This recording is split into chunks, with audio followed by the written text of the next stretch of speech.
पीयूष जी, इस दौरान जो कोविड-19 का ये जो दौर चला, आप लगातार खबरों में बने रहे, रेल मंत्रालय खबरों में बना रहा। सबसे पहला सवाल मैं आपसे रेल मंत्री होने के नाते ही पूछना चाहता हूं। 3 बड़ी कंट्रोवर्सीज, पहले किराए वाली कंट्रोवर्सी हुई, रेल जो है वो खो रही हैं यानी अपने रास्ते से भटक रही हैं, वो कंट्रोवर्सी हुई, और अब तीसरी जो कंट्रोवर्सी आजकल चल रही है वो ये कि रेल यात्रा के दौरान लोग मर रहे हैं। इनका जवाब आप कैसे देना चाहते हैं? क्या आपको लगता है ये एक प्रोपेगेंडा है, या आपको ये लगता है कि इस दौरान आपने काम ठीक से नहीं किया? सुधीर जी, जहाँ तक किराए का सवाल है उसमें तो बहुत स्पष्ट है कि रेलवे ने जो खर्च किया श्रमिक स्पेशल्स चलाने में, उसका 85% तो हमने अपने ऊपर ही रखा और 15% जो राज्य सरकार है उससे लिया। हमने कोई प्रवासी मजदूर से एक बार भी टिकट के पैसे नहीं लिए। अब वो जो भेजने वाली स्टेट है वो भेजे, वो पैसे दे या रिसीविंग स्टेट दे, वो उनके आपस की बात है, उसमें रेलवे का कोई लेन देन नहीं था। लेकिन वो इसलिए रखा गया मात्र 15% खर्चे का, जिससे संतुलन रहे, प्रॉपर नियमित रूप से लोग पहुँचे, उनको लेके जाया जाए, मेडिकल टेस्ट हो भेजते हुए पहुँचते हुए, और उनका क्वारंटाइन हो, उनकी देखभाल हो। मैं समझता हूँ बहुत सोच समझ के ये किया गया था और नियंत्रण से पूरा काम। पहले 19 दिन तक तो सब गाड़ियां भी बड़े नियंत्रण से गई, समय के पहले पहुंचती थी, सब बहुत अच्छी तरीके से व्यवस्थित था। तब एंड टू एंड सर्विस ही हम दे रहे थे, एक स्थान से लेते थे, एक स्थान पहुंचाते थे। 20 और 24 तारीख के बीच 4-5 दिन जो रिसीविंग स्टेट्स हैं उन्होंने कहा कि हमें और स्टॉपेजेस चाहिए, क्योंकि वो एक ही स्थान पे सबको एकोमोडेट नहीं कर पा रहे थे, और अधिकांश 80% से ज़्यादा ट्रेनें सिर्फ एक दिशा में यूपी बिहार जा रही थी। इसी प्रकार से जो भेजने वाले राज्य हैं उनके जितनी डिमांड होती थी हम ट्रेन देते थे। कई बार तो वो इस्तेमाल नहीं कर पाते थे, लगभग 250 बार तो ऐसा हुआ कि ट्रेन नोटिफाई हुई, दी गई, लेकिन वो पैसेंजर नहीं ला पाए।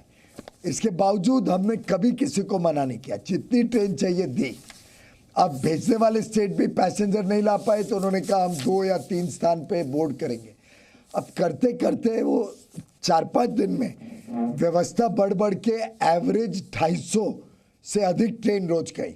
उन 5 दिनों में 20 से 24 1300 ट्रेन निकली हैं, और 1300 में से लगभग 1050 या 1100 ट्रेनें सिर्फ उत्तर प्रदेश और बिहार गई। एक ही रूट पे इतनी सारी ट्रेन, साथ साथ में आपका अनाज, साथ साथ में आपका कोयला, साथ में खाद, फर्टिलाइजर, इस सबको भी पहुंचाना रोज जरूरी था।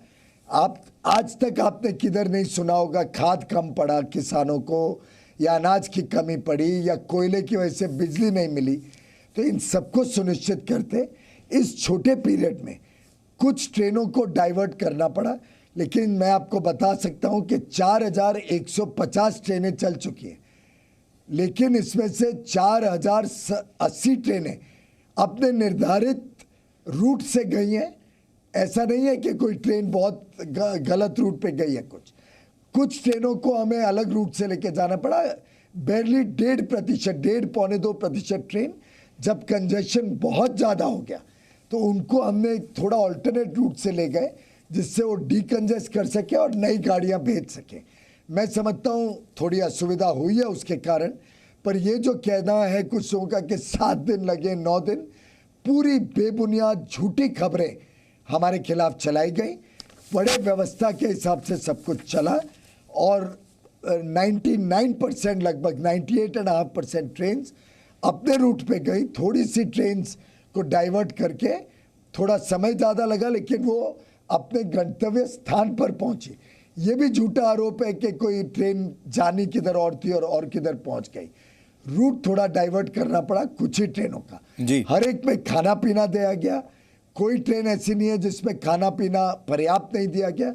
जब ट्रेन चली तो राज्य सरकार ने खाना भी दिया, पानी भी दिया।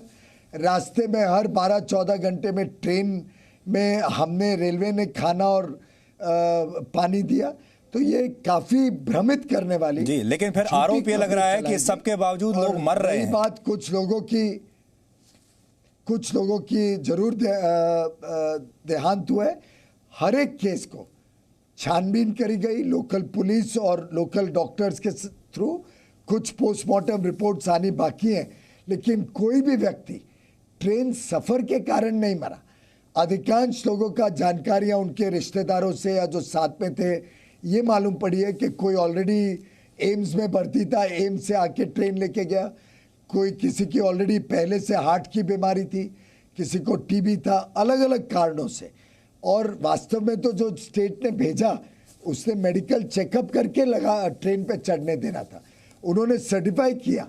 लेकिन पहुंचने के बाद मालूम पड़ रहा है कि कई लोग जिनको पहले से बीमारी थी उनको भेजने वाले स्टेट ने भेज दिया।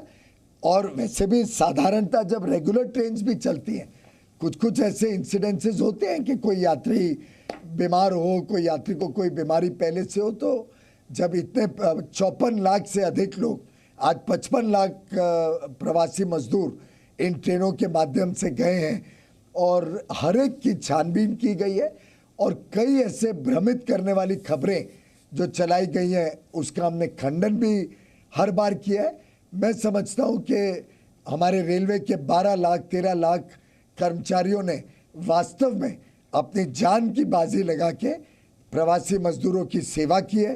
पूरे लॉकडाउन के दौरान आपको किसको अनाज की कमी नहीं होने दी, दूध की कमी नहीं होने दी। फल फूल को भेजने के लिए पार्सल ट्रेन 3,500 से अधिक पार्सल ट्रेन चलाई देश के कोने कोने में। और ये इतना बड़ा इवैक्यूएशन या इतना बड़ा मूवमेंट ऑफ माइग्रेंट्स का ऑपरेशन शायद पहली बार इस देश में हुआ है।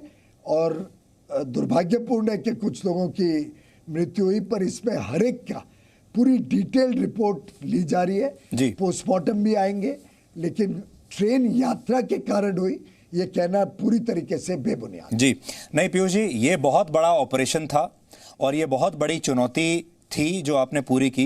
लेकिन अब हैरानी इस बात की है, जो मेरा अगला सवाल आपसे वो ये है कि शाबाशी मिलने की बजाय आपने रिकॉर्ड बनाया, नया कीर्तिमान नया बनाया, उसकी शाबाशी मिलने की बजाय आलोचना हो रही है। क्या आपको लगता है आप डोमेस्टिक पॉलिटिक्स के शिकार हुए हैं या आप वल्चर जर्नलिज्म के शिकार हुए हैं? सुधीर जी, अब उस चीज़ में मैं नहीं जाना चाहूँगा। मैंने कोई शाबाशी के लिए काम नहीं किया, मैंने तो एक सेवा भाव से काम किया। और मुझे लगता है जितने रेल के कर्मचारी हैं, किसी ने कोई इसके लिए सर्टिफिकेट मिलेगा उस भावना से काम नहीं किया। ये हमारे प्रवासी मजदूरों को तकलीफ हो रही थी, अस्वस्थ हो रहे थे, कुछ लोगों के ख्याल नहीं रखा जा रहा था राज्य में, कुछ लोग अपने घर जाना चाह रहे थे, माँ बाप बच्चों को मिलने, तो निकल पड़े। जबकि कोरोना वायरस चेन को तोड़ने के लिए वास्तव में कंटेनमेंट की आवश्यकता थी। उन्होंने अपने स्थान में रहना था और जब तक लॉकडाउन चले। लेकिन जब वो निकल पड़े तब ये निर्णय हुआ कि नहीं, ट्रेन की सुविधा दे दी जाए। जब जाने का निर्णय कर लिए तो उनको कठिनाई ना हो, हमने पूरी तरीके से सहूलियत के हिसाब से सबको पहुंचाने की पूरी चेष्टा की है।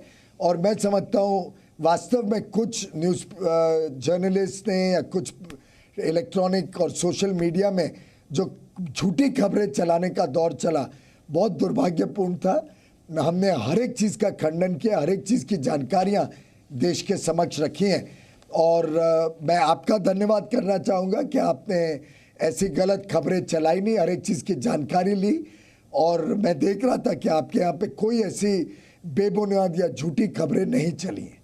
पीयूष जी, दुनिया भर में अगर हम देखें, हर देश का एक अलग मॉडल है कोविड-19 से लड़ाई करने का। There is a US model, there is a South Korean model, there is a UK model, Europe model, सब अपने अपने हिसाब से कर रहे हैं।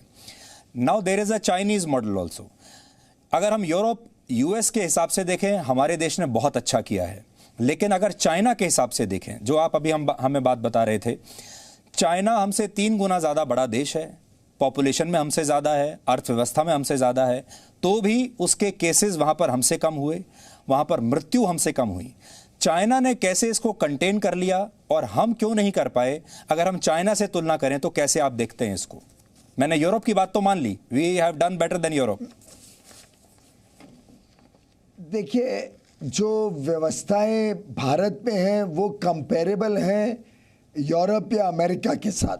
We are a democratic country, हमारे यहाँ पे रूल ऑफ लॉ है, हमारे यहाँ पे हर चीज़ के नियम कायदे कानून पब्लिक और फेडरल स्ट्रक्चर में सबकी सहमति से करने पड़ते हैं।